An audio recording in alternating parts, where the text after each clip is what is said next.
The massive ship Horizon's Edge moved through the darkness of space like a floating city.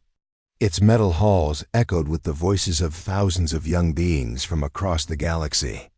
Students walked between classes, their different forms casting strange shadows under the bright lights. Some had scales, others had fur, and a few glowed with their own inner light. Jake Morrison pushed through the crowded hallway, his backpack heavy with textbooks about alien cultures and space navigation. At 18 years old, he was one of only 50 humans aboard the Academy ship. Earth had joined the Galactic Education Consortium just 30 years ago, making humans the newest members of this vast community of worlds. He paused at the observation deck windows, watching distant stars drift past. Back on Earth, his father always said that space would teach him about different kinds of people. Jake had not expected those people to have tentacles, extra arms, or skin that changed colors based on their moods. A soft crying sound made him turn around. In the corner of the deck, a girl sat alone on a metal bench. Her skin was pale blue with silver markings that ran down her arms like lightning. She pressed her hands against her face, trying to hide her tears. Jake recognized her as Zara, one of the Altarian students. The Altarians were a quiet people who had lost their home planet to solar storms 5 years ago. Now they lived on different worlds, grateful for any help they could get. At the Academy, there were only 12 Altarian students among the 3,000 beings on board. He walked over to her bench, but stopped a few feet away. "Are you okay?" Zara looked up, her large purple eyes wide with surprise. The silver marks on her face glowed brighter for a moment before dimming again. "I am fine," she said quietly, but her voice shook. "You don't look fine," Jake said. He sat down on the other end of the bench, giving her space. "What happened?" She wiped her eyes with the back of her hand. "It does not matter." "You would not understand. Try me." Zara looked at him for a long moment. "My people feel emotions very strongly. We also sense the feelings of others around us. Most species here think this makes us weak." Jake nodded. He had heard about the Altarian telepathic abilities in his xenobiology class. "That sounds like a gift, not a weakness." "The Krillians do not see it that way." Zara's voice became even quieter. "They say we are too soft for the real world. They say we should not be here taking up space that stronger beings could use." The Krillians were hard to miss on the ship. They stood 7 feet tall with bronze-colored scales and sharp teeth. Their planet was known for producing some of the galaxy's best warriors and military leaders. They made up about 200 of the Academy's students. "What do they do to you?" Jake asked. Zara hesitated, then spoke. "Small things. They bump into me in the halls and act like it was an accident. They take my seat in the dining hall and say I was not using it. They whisper things about my people when I walk by. Yesterday, they put something in my food that made me sick for hours." Jake felt anger rising in his chest. "Have you told the teachers?" "I tried once. Headmaster Vorthak said that students from different worlds need to learn to work together. He said conflict is natural and that we must find ways to solve our own problems." "That's not right," Jake said. Zara smiled sadly. "You are human. Your people are new here. You do not understand how things work in the galaxy. The strong survive and grow stronger. The weak either adapt or disappear. This is the way it has always been." Jake wanted to argue, but the sound of heavy footsteps made them both look up. 3 Krillian students walked onto the observation deck, their scales gleaming under the lights. The leader was Dex Morganes, the biggest and meanest of the cast group. His friends Crix and Vex flanked him on either side. "Look what we have here," Vex said, his voice deep and rough. "The little blue ghost has found herself a human friend." Zara stood up quickly, gathering her books. "I was just leaving." "No, stay," Vex said, stepping in front of her. "We wanted to talk to you about tomorrow's combat simulation class. You remember what happened last time, don't you?" Zara's silver markings dimmed almost to nothing. Please, I just want to go. To my room. Last time you froze up when the alarm sounded, Crick said with a laugh. You just stood there crying while the enemy target shot at you. It was pathetic. Maybe she needs more practice, Vex added. We could help her train. Show her what real combat looks like. Jake stood up. Leave her alone. All three Krillians turned to look at him. Vex was almost 2 feet taller than Jake, and his arms were thick with muscle. This does not concern you, human. It concerns me when I see 3 people picking on someone half their size. Vex laughed, a sound like grinding metal. You have been here for what, 6 months? And you think you understand how things work?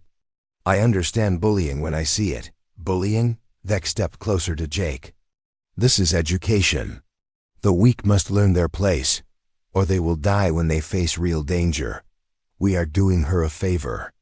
You're just being cruel. The bronze scales on Vex's face darkened. Careful, human. Your people are still new here. You do not want to make enemies before you understand the rules. Jake felt his heart beating fast, but he did not back down. Where I come from, the rules are simple. You don't hurt people who can't fight back. And where you come from, how many wars have your people fought? How many worlds have you conquered? Vex's voice was full of contempt. Humans are soft, just like the Altarians. Maybe you belong together. Zara grabbed Jake's arm. Please, do not make this worse. But Jake pulled free from her grip. It's already worse. It's been worse every day you've had to deal with this. Vex moved closer until he was just inches from Jake's face. You want to be her protector? Fine, but remember this, human. When you stand with the weak, you become weak yourself. And weak. Things do not last long in this galaxy. The 3 Krillians walked away, their heavy footsteps echoing through the corridor. Jake watched them go, his hands clenched into fists. Zara sat back down on the bench, her whole body shaking. Why did you do that? Now they will target you too. Jake sat beside her. Maybe, but that doesn't make it wrong. You do not understand. They will make your life miserable. They will turn other students against you. They have power here. Then maybe it's time someone stood up to that power. Zara looked at him with her large purple eyes. Your people really are different, aren't they? Jake thought about his father, who had spent his career fighting for people who could not fight for themselves. He thought about Earth's long history, of ordinary people standing up to injustice, even when it seemed hopeless. Yeah, he said. I guess we are. The next morning, Jake found Zara sitting alone in the dining hall. She picked at her breakfast while other students filled the tables around her. The Krillians sat at their usual spot near the center of the room, their loud voices carrying across the space dock. Jake walked over with his tray. Mind if I sit here? Zara looked up, surprised. You should sit with your own people. It would be safer for you. I like it here just fine. Jake sat down across from her. Besides, the view is better. A small smile crossed Zara's face. You are strange, Jake Morrison. So I've been told. He took a bite of his food, which tasted like chicken, but was bright green. Tell me about your home world. What was it like before the solar storms? Zara's silver markings brightened slightly. It was beautiful. We had cities that floated on crystal lakes and forests where the trees sang in the wind. My people lived in harmony with nature and with each other. We never had wars or violence. It sounds peaceful. Too peaceful, according to most species here. They say that is why we lost our world. Because we were not strong enough to fight back against the storms. Jake shook his head. Natural disasters aren't something you fight. They're something you survive. And you did survive. Some of us did. Many did not. Zara's voice became quiet. We are scattered across the galaxy now, living on the charity of others. The Krillians remind us of this every day. At that moment, Vex and his friends stood up from their table. They walked toward the exit, But Thex made a detour that brought him right past Jake and Zara's table. As he passed behind Zara's chair, he bumped into it hard enough to make her spill her drink. "Oops," Thex said without stopping. "Sorry, ghost." "Girl, maybe you should pay more attention to your surroundings." The purple liquid spread across the table and dripped onto Zara's lap. She quickly grabbed napkins to clean up the mess, her face turning darker blue with embarrassment. Other students at nearby tables watched but said nothing. Jake stood up fast, his chair scraping against the floor. "Hey," Thex turned around slowly. "Is there a problem, human? You did that on purpose." "Prove it." Thex's bronze scales gleamed under the dining hall lights. "Accidents happen when people do not pay attention." Jake felt his anger building, but he kept his voice steady. "Like the accident yesterday when you put something in her food?" The dining hall grew quieter. Students at nearby tables stopped eating to watch the confrontation. Thex's friends moved to stand behind him, forming a wall of bronze scales and sharp teeth. "That is a serious accusation," Thex said. "Do you have evidence?" Jake looked around the room. Dozens of students watched them, but their faces showed no sympathy for Zara. Some looked amused, others bored. A few seemed nervous about the tension. "Building in the air, I have eyes," Jake said. "I can see what you're doing to her. What I am doing is teaching her about the real world." Thex stepped closer. "Something your soft human culture failed to teach you. My culture taught me that picking on people weaker than you makes you a coward." The word hung in the air like a challenge. In Krillian society, being called a coward was one of the worst insults possible. Thex's scales darkened to a deep bronze, almost black. "Careful, human. You are walking on dangerous ground." "So is she every day. The difference is she didn't choose it." Thex looked down at Zara, who was still cleaning up the spilled drink. "She chose to come here. She chose to take up space that stronger beings could use. She chose to be weak. She chose to learn and grow, just like everyone else here. Then she can learn this lesson."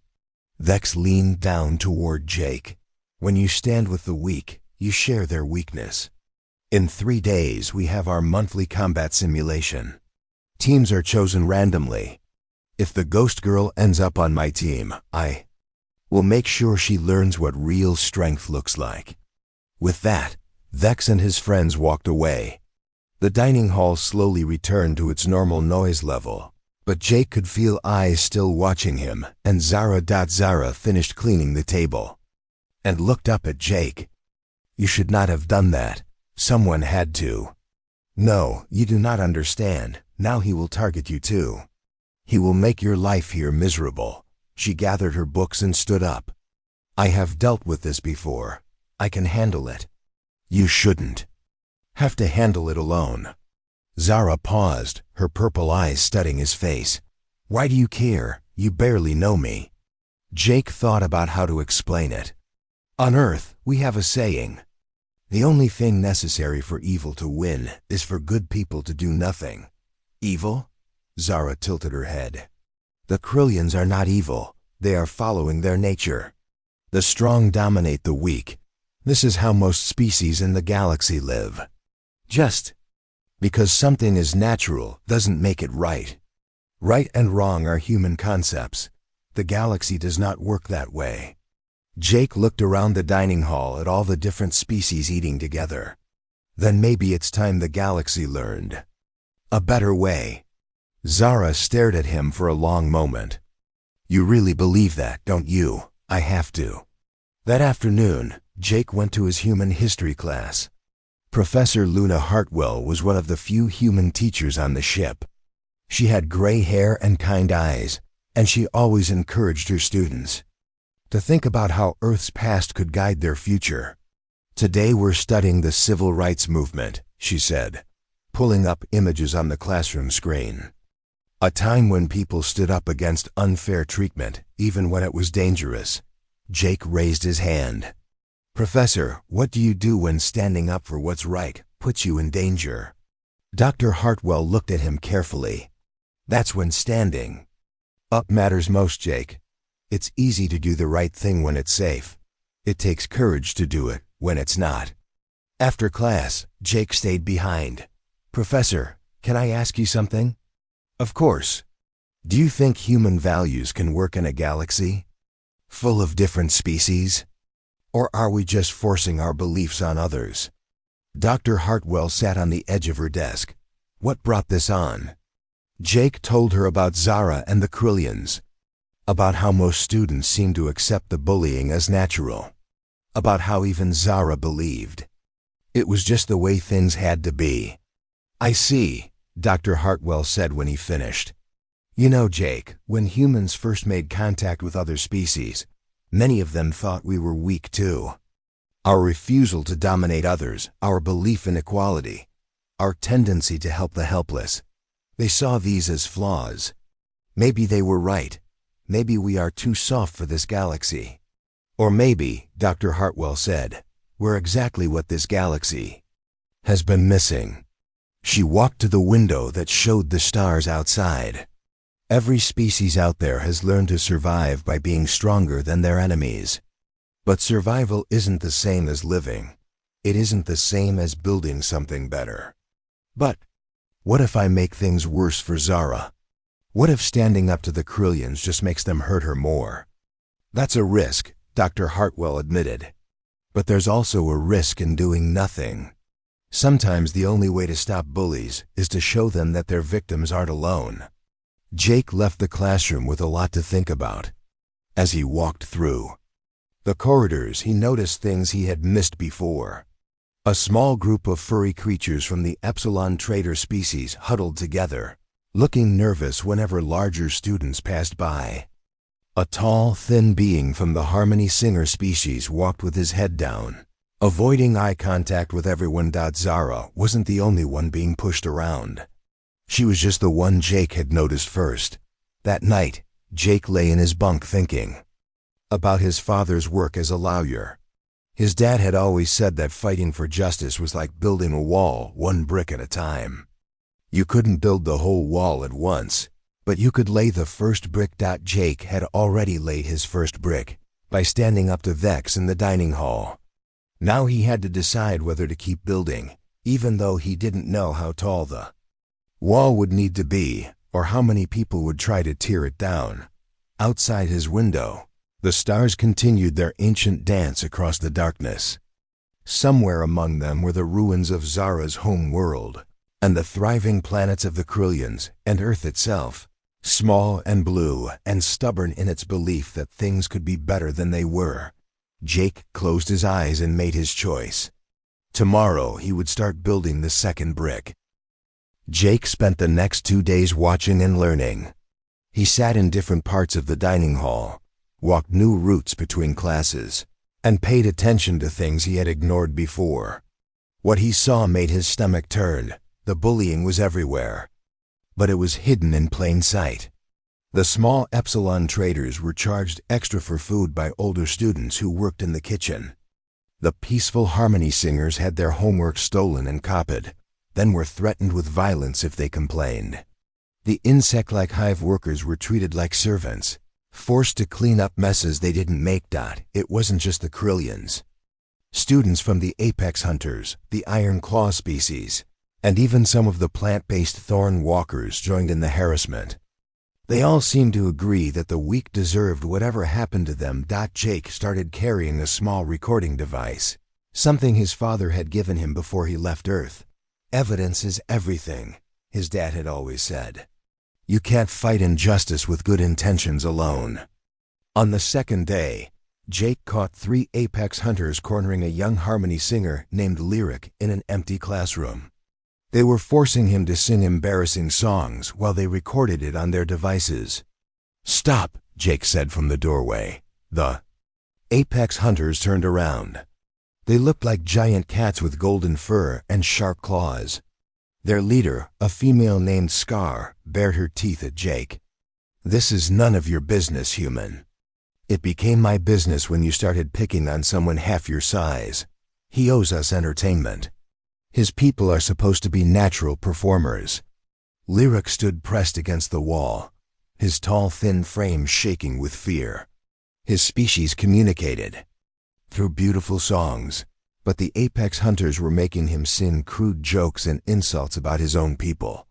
Jake stepped into the room. "Let him go."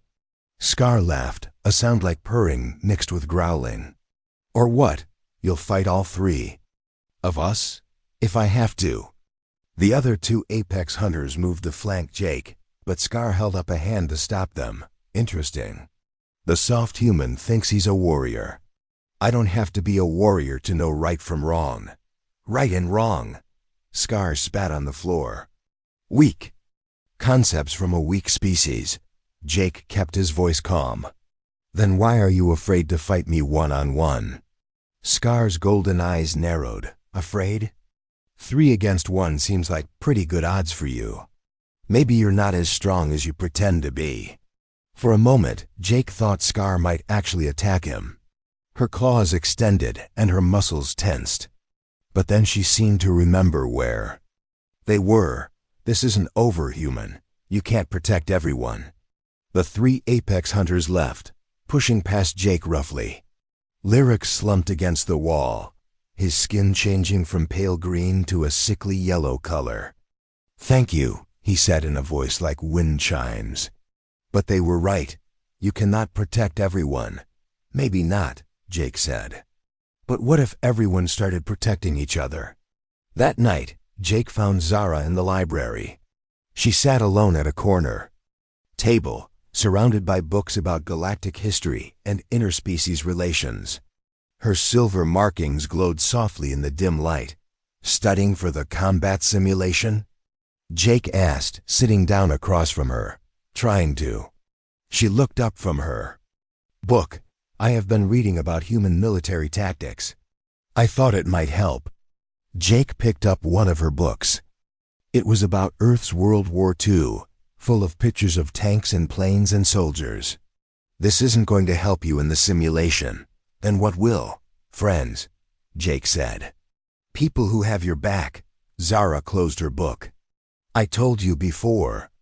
I can handle this alone." "No, you can't. And you shouldn't have to." Jake leaned forward. "Zara, what if I told you that you're not the only one being bullied? That there are dozens of students on this ship dealing with the same thing you are? I would say that is not surprising. The strong prey on the weak. This is the natural order."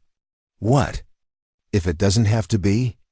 Jake told her about Lyric and the apex hunters. About the Epsilon traders being cheated in the dining hall. About the hive workers being treated like slaves. About all the small cruelties he had witnessed in just 2 days of paying attention. "I have an idea," he said when he finished.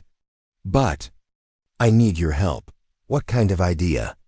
Jake pulled out his recording device and set it on the table.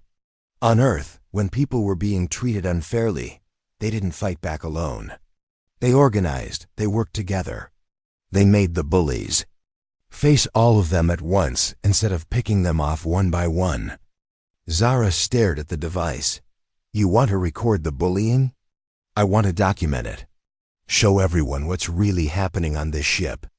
And then I want to bring together all the students who are being targeted and teach them how to stand up for each other."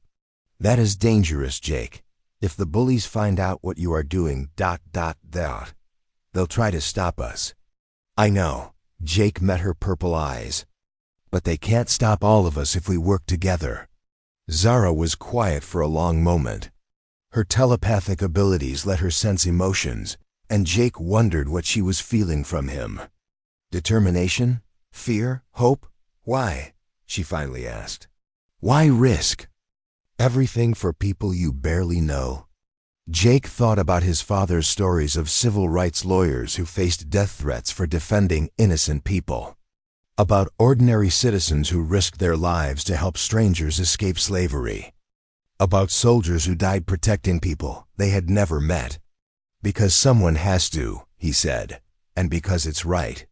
Over the next few days, Jake and Zara began reaching out to other students who were being bullied.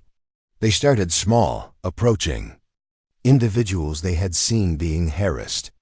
Most were afraid to get involved, but a few agreed to meet in secret. Lyric from the Harmony Singers was the first to join them. Then came 3 Epsilon traders named Pip, Chip, and Skip, who looked like furry teddy bears, but were actually brilliant mathematicians. 2 hive workers, Buzz and Hum, agreed to help after Jake promised they could share their real names instead of the insulting nicknames the bullies had given them. They met in an unused storage room deep in the ship's lower levels. Jake had found it while exploring, and it was far enough from the main corridors to avoid detection. The combat simulation is tomorrow, Jake told the group. Teams are assigned randomly, which means some of us might end up on the same side as our bullies. What do we do then? Asked Pip, one of the Epsilon traders. We stick together. If one of us is being targeted, the others step in. We show the bullies that we're not alone anymore. Buzz, one of the hive workers, clicked his mandibles nervously. The Krillians are much stronger than us. How can we fight them? We don't fight them with strength, Jake said. We fight them with unity, with witnesses, with evidence.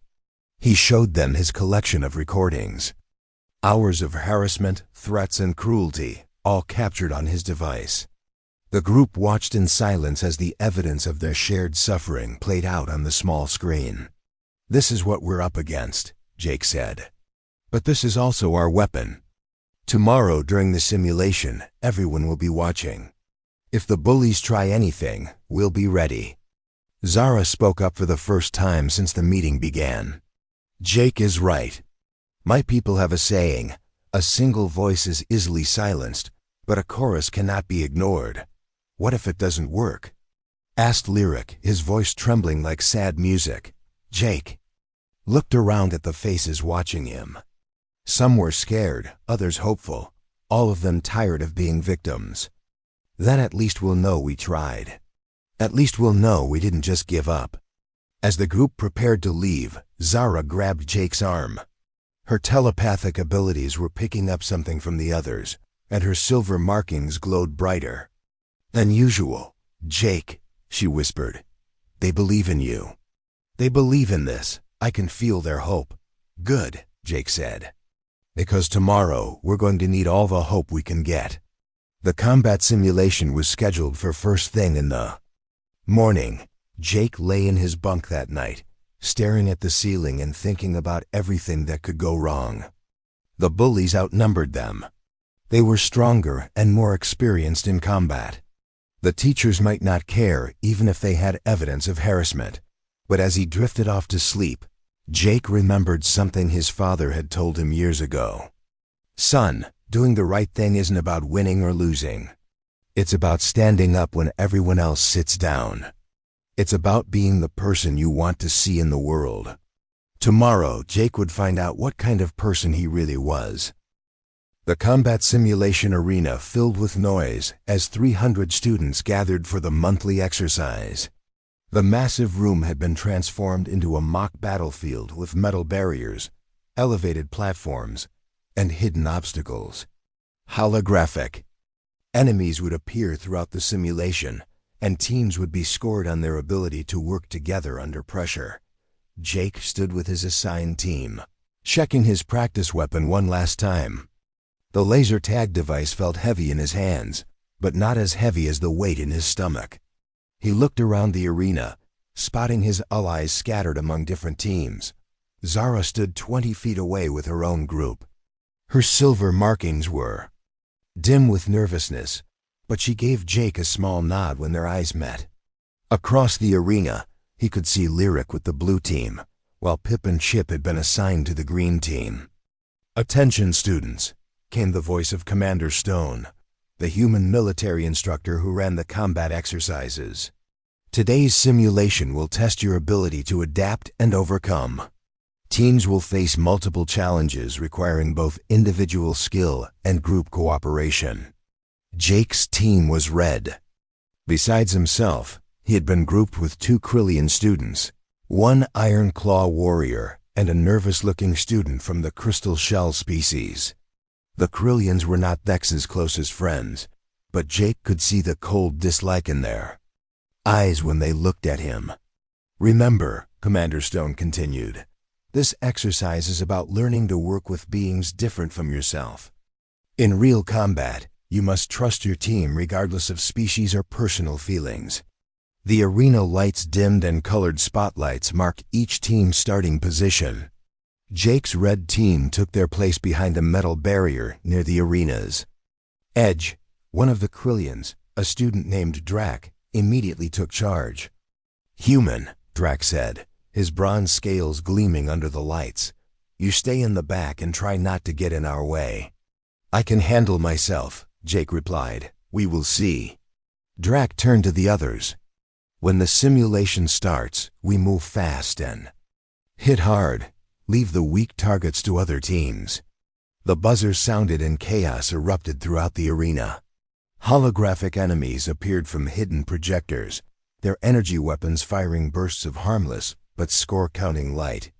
Teams scattered in all directions, seeking cover and trying to complete their objectives. Jake's team moved toward the center of the arena, where a holographic fortress needed to be captured. But as they advanced, Jake saw what was really happening around them. The bullies on different teams were using the simulation as cover to target their victims. Vex and his friends had cornered Zara's team behind a low wall. Instead of fighting the holographic enemies, they were focusing their practice weapons on Zara herself, forcing her to take cover while her teammates abandoned her. On the other side of the arena, 3 Apex Hunters had surrounded Lyric. They were not shooting him with their practice weapons, but they were pushing him around and laughing as he tried to get away from them. Jake made his choice. Instead of following his team toward the fortress, he broke away and ran toward Zara's position. His practice weapon beeped as holographic enemies shot at him, marking hits against his score, but he didn't care about the points anymore. "Where are you going?" Drac shouted behind him. Jake reached Zara's position, just as Vex was closing in on her. The big Krillian had his practice weapon aimed at her head from just a few feet away. "Surrender, Ghost Girl," Vex said. "Maybe if you admit you don't belong here, I will make this quick." "Leave her alone," Jake said, pointing his own weapon at Vex. Vex turned around slowly. "The human comes to save his pet.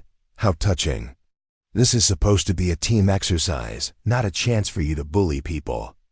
I am teaching her about combat, something your soft species knows nothing about." Around them, other students had stopped fighting the holographic enemies to watch the confrontation. Jake could see Commanders Stone and Vorthek watching from the observation deck above the arena. "You want to teach someone about combat?" Jake said. "Then fight me," Vex laughed. "You challenge me? A human who has been here for 6 months against a Krillian warrior. Scared?" Jake asked. The word hit Vex like a physical blow. His bronze scales darkened and his grip tightened on his weapon. "I will show you what fear looks like, human." But before Vex could raise his weapon, something unexpected happened. Lyric appeared beside Jake, his tall, thin frame shaking but his practice weapon steady. Then Pip and Chip ran over from their positions across the arena. Buzz and Hum left their own teams to join the growing group. One by one, the students Jake had organized began abandoning their assigned teams to stand with him and Zara. They formed a circle around the bullies, their practice weapons raised not in aggression, but in defense. "What is this?" Vex demanded, looking around at the mixed group of species facing him. "This is what teamwork looks like," Jake said. The arena had gone almost silent. Even the holographic enemies seemed less important now, as students and instructors watched. The standoff in the center of the room. Zara stepped forward, her silver markings glowing brighter than Jake had ever seen them. "We are tired of being afraid," she said, her voice carrying across the arena. "We are tired of hiding and accepting that cruelty is natural. You think your little group can change anything?" Vex sneered. "There are more of us than there are." "Of you, are there?" Jake asked. He looked around the arena at all the students watching. Many of them looked uncomfortable, as if they were seeing something they had ignored for too long. Some of the smaller, quieter students began moving closer to Jake's group. A young Iron Claw student left his team to join them. Then 2 more Epsilon traders, then a group of plant-based students who rarely spoke to anyone. Within minutes, Jake's defensive circle had grown to include almost a third of the students in the arena. Commander Stone's voice echoed through the arena. All students, lower your weapons and report to your starting positions. But Jake didn't move. Instead, he pulled out his recording device and held it up for everyone to see. "This is evidence," he announced, his voice carrying through the arena's speakers as he activated the device's broadcast function. "Recordings of harassment, threats, and cruelty that happen on this ship every day." The device projected holographic images into the air above them. Video after video of bullying incidents played for the entire arena to see. Vex forcing students to clean his boots. Apex hunters stealing food from smaller species. Iron Claw warriors threatening violence against anyone who complained. "This is what really happens here," Jake continued. "And it stops today." Vex raised his practice weapon toward Jake, his face twisted with rage. "You have no right to interfere with the natural order." "The natural order?" Jake stepped forward, surrounded by his diverse group of allies. "Look around you, Vex. This is the natural order. Different species working together instead of the strong preying on the weak." In the observation deck, Headmaster Vorthik spoke into his communication device. Security officers began entering the arena, but they moved slowly, as if unsure how to handle the situation. "You cannot change thousands of years of galactic culture with your human ideals," Vex said. "Maybe not," Jake replied, "but we can start here. We can show everyone that there's a better way." Zara moved to stand beside Jake, her telepathic abilities reaching out to sense the emotions of everyone in the arena. "I can feel it," she said. "Softly. Change, hope, it's spreading." More students continued to join their group. Even some who had never been bullied seemed to realize they were witnessing something important. The bullies found themselves outnumbered and surrounded by beings they had dismissed as weak. Commander Stone jumped down from the observation deck and walked toward the center of the arena. The human instructor looked at the scene with careful eyes, taking in the mixed group of species standing together and the evidence still playing on Jake's device. "Mr. Morrison," Commander Stone said, "you were supposed to complete the combat simulation with your assigned team." "With respect, sir," Jake replied, "I think we just completed the most important simulation of all." Commander Stone looked around at the students, then up at Headmaster Vorthek in the observation deck. The crystal-skinned administrator was speaking urgently into his communication device. "The simulation is over," Commander Stone announced. "All students report to your dormitories. Team leaders and anyone involved in this incident report to the administration office immediately." As the arena began to empty, Vex pushed through the crowd to get close to Jake one last time. "This is not over, human. You have made a powerful enemy today." Jake looked at the diverse group of allies still standing around him, then back at Vex. "No," he said. "Today I made powerful friends." The big Krillian stormed away, followed by his confused supporters. Jake watched them go, knowing that the real fight was just beginning. But for the first time since coming to the academy, he felt like they actually had a chance to win. 3 months had passed since the combat simulation that changed everything. Jake walked through the corridors of the horizon's edge, but the ship felt different now.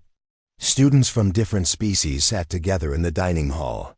Study groups. Mixed beings who had never spoken to each other before. The halls were filled with conversations instead of whispered threats. He found Zara in the new meditation room that had been created after the incident. She sat with a group of students from 5 different species, teaching them breathing exercises that her people used to manage strong emotions. Her silver markings glowed softly as she guided them through the practice. "Remember," Zara said in her gentle voice, "emotions are not weakness. They are information. They tell us when something is wrong and needs to be fixed." A young Iron Claw student raised his clawed hand. "But my people believe emotions make us weak in combat." "Anger can make you strong for a short time," Zara replied. "But understanding and working with others makes you strong forever." Jake smiled as he watched her. The scared, isolated girl he had met months ago was gone. In her place was a confident leader who helped other students understand that being different was not the same as being weak. After the meditation session ended, Zara joined Jake in the corridor. They walked together toward the administration offices where they had been called for a meeting with Headmaster Vorthik. "Are you nervous?" Zara asked. "A little," Jake admitted. "This is a big day. The past 3 months had been challenging." After the simulation incident, Jake and several other students had been called before a disciplinary committee.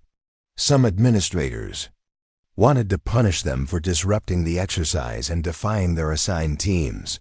But Commander Stone had surprised everyone by supporting Jake's actions. The human instructor had reviewed the evidence and recommended that the Academy examine its policies on student harassment. Dr. Hartwell had also spoken in Jake's defense, explaining how human history showed that protecting the vulnerable was a sign of strength, not weakness. The real change had come when students from across the galaxy began sharing their own stories. Messages arrived from other Academy ships, other schools, and even some planetary governments. Young beings everywhere were tired of accepting bullying as natural behavior. Jake and Zara entered the main administration office, where Headmaster Vorthik waited behind his crystal desk. The tall, angular being had skin that looked like living diamond, and his voice always sounded like wind chimes when he spoke. "Please sit," Headmaster Vorthik said. "We have much to discuss." Jake took his seat, wondering if they were about to be expelled or rewarded. The past 3 months had brought changes to the Academy, but not everyone was happy about them. "The Galactic Education Consortium has been reviewing what happened here," Headmaster Vorthik began. "Your actions have created consequences far beyond this ship, sir," Jake said. 12 other Academy ships have reported similar incidents. Students organizing against harassment, demanding changes to how different species interact. Some administrators are calling it a rebellion. Jake felt his stomach tighten. "We never meant to cause trouble for other schools. Did you not?" Headmaster Vorthik's crystal face was impossible to read. "Your recording device broadcast across the entire consortium network. Every Academy ship received those images of harassment and bullying." Zara leaned forward. "Headmaster, we only wanted to make things better here. And you have succeeded, perhaps too well." Headmaster Vorthik activated a holographic display that showed statistics from across the galaxy. "Reports of harassment are down by 60% on ships that have implemented your suggested changes. Academic performance has improved among previously marginalized species. Cooperation between different student groups has increased dramatically." Jake blinked in surprise. "That sounds like good news." "It is excellent news for students. Less excellent news for some traditional administrators who prefer the old ways." Headmaster Vorthik turned off the display. "However, the consortium leadership has made a decision." The crystal being stood up and walked to the window that showed the stars outside. "Your approach to interspecies relations will become the new standard for all Academy ships. The methods you developed here will be taught to administrators and instructors throughout the galaxy." Jake felt like the air had been knocked out of his lungs. "Our methods?" "The support groups Zara created for emotional understanding. The mixed species study teams you organized. The peer mediation system that prevents conflicts before they escalate. The evidence-based reporting system for harassment complaints." Headmaster Vorthik turned back to face them. You have essentially redesigned how young beings from different worlds learn to live together. Zara's silver markings flashed brightly, but we just did what felt right. Yes, Headmaster Vorthik said. And that may be the most remarkable thing of all. Over the following weeks, Jake watched as the changes became permanent. The dining hall was reorganized so that no single species could dominate the best seating areas. Study groups were formed to include students from at least 3 different worlds. Combat simulations now included cooperation challenges that could only be solved by working together. Most importantly, a new position had been created called student advocates. These were older students from different species who were trained to help younger ones deal with conflicts and harassment. Zara had been chosen as the first Altarian advocate. While Jake became the human representative, the program was not perfect. Some students still clung to old prejudices, and conflicts still happened. But now there were systems in place to address problems before they became cruelty. Jake was walking to his new office in the Student Services Wing when he encountered Vex in the corridor. The big Krillian had changed over the past months. He was still large and intimidating, but something was different about his posture. "Human," Vex said, stopping in front of Jake. "Vex." Jake prepared himself for confrontation, but the Krillian's voice was not filled with anger. "I wanted to speak with you about the new combat training program." Jake was surprised. Vex had been one of the most resistant students to the Academy's changes. What about it? The new focus on protecting team members instead of just defeating enemies. "My instructors say it is based on human military philosophy." "Partly, yes." Vex was quiet for a moment. "My people have always believed that strength comes from dominating others. But the new training shows that protecting others requires a different kind of strength." "It does. I have been thinking about what you said in the arena, about natural order." Vex looked down at his bronze-scaled hands. "Perhaps the natural order for intelligent beings is not the same as the natural order for wild animals." Jake studied the Krillian's face. "What made you change your mind?" "The results speak for themselves. Teams that protect their weakest members perform better than teams where the strong abandon the weak. It is more efficient, more logical." Vex paused. "More honorable." It was the closest thing to an apology Jake was likely to get from a Krillian, and he decided to accept it as such. "We could use help from someone who understands warrior culture. If you're interested in becoming an advocate." Vex's eyes widened slightly. "You would trust me with that responsibility?" "People can change," Jake said. "That's the whole point of what we're doing here." 6 months later, Jake stood on the observation deck where he had first met Zara, but now he was not alone. Students from dozens of species filled the space, working together on projects, studying for exams, and simply talking as friends. Zara joined him at the window, her silver markings bright with contentment. "Do you ever think about what would have happened if you had not spoken to me that first day?" Jake watched a group of Krillian students helping some younger Epsilon traders with their combat training. Things probably would have stayed the same, maybe gotten worse.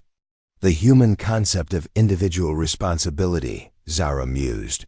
"Each person choosing to make things better or worse." "Not just human," Jake said. "Universal. Every species has individuals who choose to stand up or stay silent. But humans seem to choose standing up more often than most." Jake thought about that. Maybe we just haven't learned to accept that things have to stay the way they are." Through the window, the stars continued their ancient patterns across the darkness. But inside the ship, young beings from across the galaxy were learning new patterns. Patterns based on cooperation instead of domination, understanding instead of fear, protection instead of exploitation. A message chimed on Jake's communication device. It was from his father back on Earth, who had been following the news reports about the Academy changes. "Proud of you, son," the message read. You're building the kind of galaxy we always hoped humanity could help create. Jake smiled and showed the message to Zara. She read it and looked up at him with her purple eyes. Your father is right, she said, but you are not building it alone anymore. Around them, the sounds of different languages mixed together in conversation and laughter. The ship moved through space carrying its cargo of young minds toward a future that would be different because of the choices they had made together. Jake had learned that changing the galaxy was not about being the strongest or the smartest or the most powerful. It was about being willing to stand up when everyone else sat down, and about believing that things could be better than they were.